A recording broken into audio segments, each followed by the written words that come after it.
Boot issues can leave your ASUS ROG Strix G17 stuck on a black screen even though it's powered on. Follow these repair steps to restore Windows, fix startup problems, and recover normal boot. A lot of errors pertain to this problem, and we're going to go ahead and jump into what should hopefully be a pretty straightforward process, guys.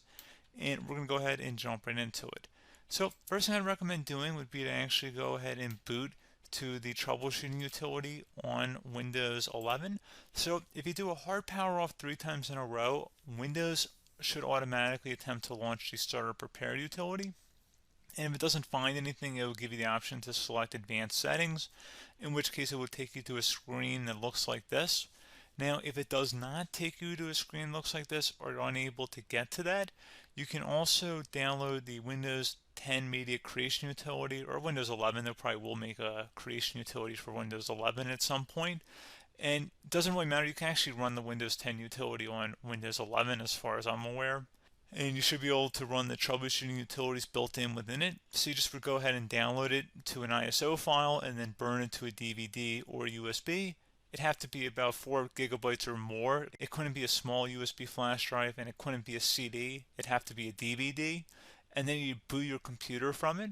So depending on the computer manufacturer, you'd have to tap a different key on your keyboard in order to launch that menu, in order to select what boot drive you want to go off of. So it could be anything between the escape key, F2, F8, F12, for example. And those are the function keys on the top of your keyboard. So you may have to just do a little bit of trial and error. Shouldn't take you more than a couple minutes. Googling it would probably be best before you even begin. But anyway, we're ready to go ahead and jump right into it.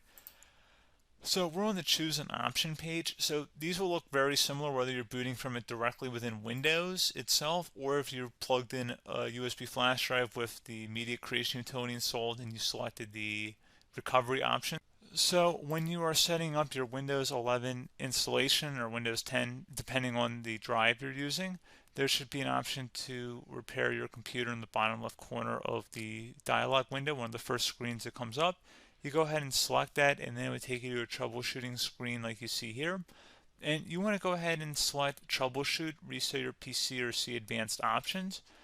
And then there are going to be a whole bunch of options in here that we're going to explore in today's video.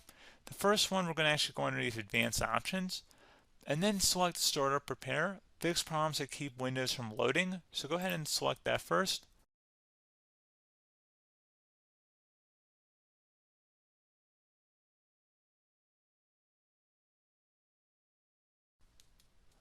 Okay, so you can see it could not repair our PC. That was our first option we could try. Something else, if we go back into advanced options here and then select troubleshoot, we're going to go underneath advanced options again. You can go ahead and actually access safe mode by selecting startup settings.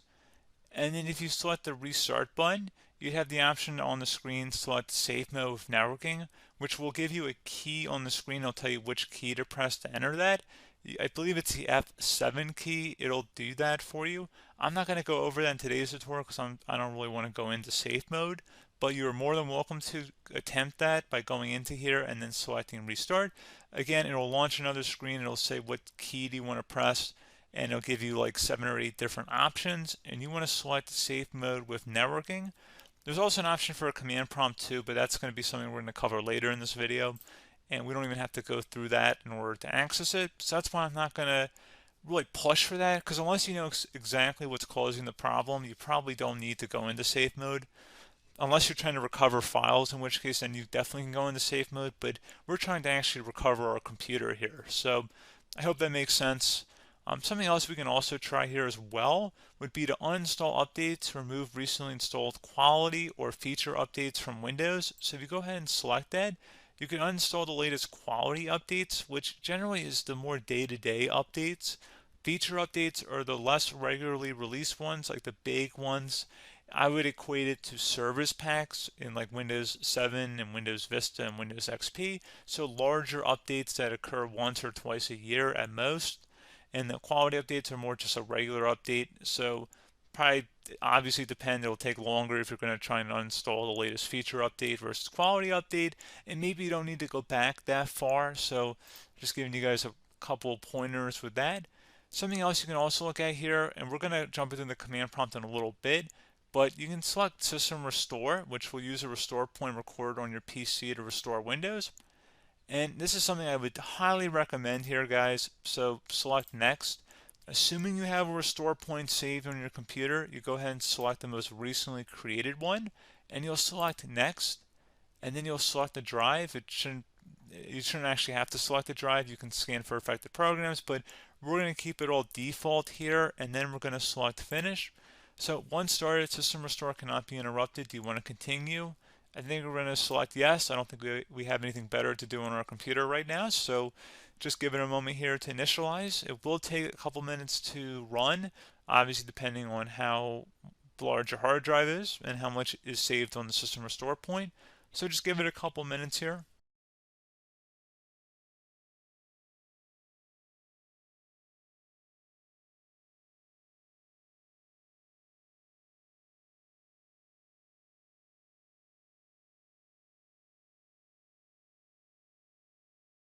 Okay, so you can see the system has been restored successfully. We're going to go over a couple different methods in addition to that if that did not work. So I'm just going to pause the video and we're going to start back on the recovery screen that we started with. Okay, so a couple other things we can try here too. If you go back into troubleshoot, you can select reset your PC while you choose to keep or remove your personal files and then reinstalls Windows.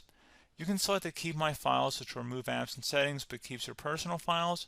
You can also select remove everything, which will remove all of your personal files, apps, and settings. So this is more of a factory reset, this second option here.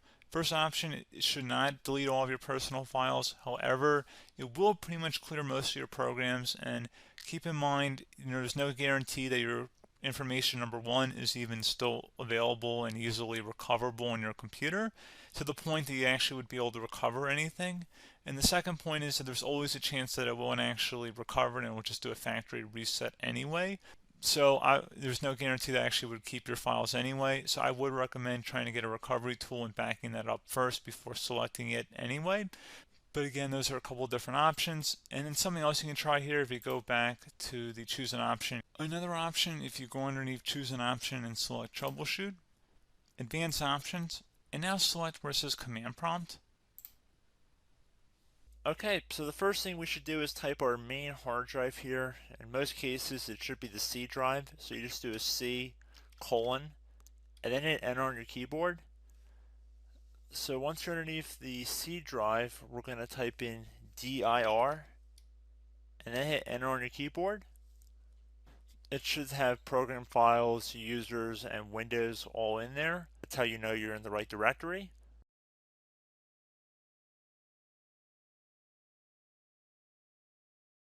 In some cases, it might be the D drive as well, so just keep that in mind.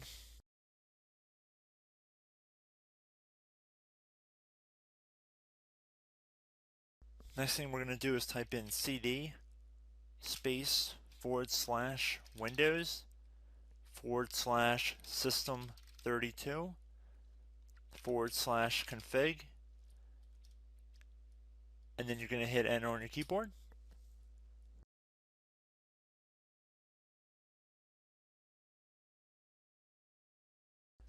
So now you're going to type md space backup.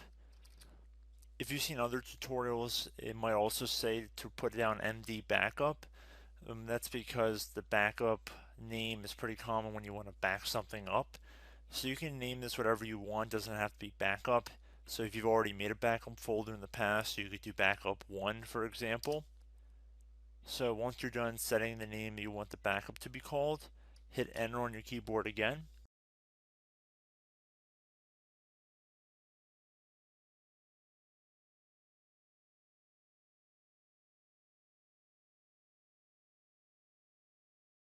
At this point you want to type copy, C-O-P-Y, space, then you want to do the star symbol above the 8 key, then do a period or a dot, whatever you want to call it, then another star sign, and then another space, and then type backup, and then hit enter on your keyboard.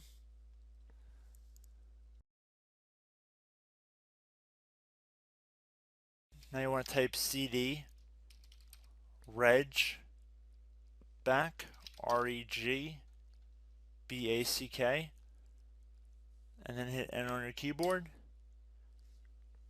So now that we are under the reg back, so now you want to type dir again, and then hit enter.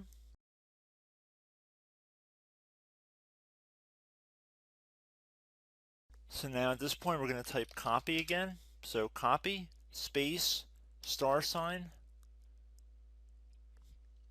dot, another $sign, space, and then 2 dots. So we're going to type copy, space, $sign, dot, sign, $sign, dot, dot, and then hit enter on your keyboard again. So for overwrite, you want to overwrite all.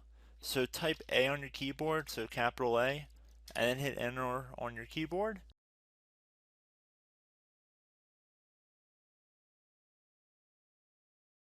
So at this point, you should be good to go. You can close out of the command prompt window, and if you accidentally continue to Windows 10, you should be all set. So I hope one of these 3 or 4 different methods we went through in this tutorial helped you guys out. Again, I'm not sure if you guys heard me earlier, but try to go back into your safe mode if possible and uninstall any programs you know might be conflicting with the Windows startup if you can get into safe mode. So just keep that in mind. Something very simple like that could be blocking up everything. So again, I hope this tutorial helped you guys out, and I will catch you in the next tutorial. Goodbye.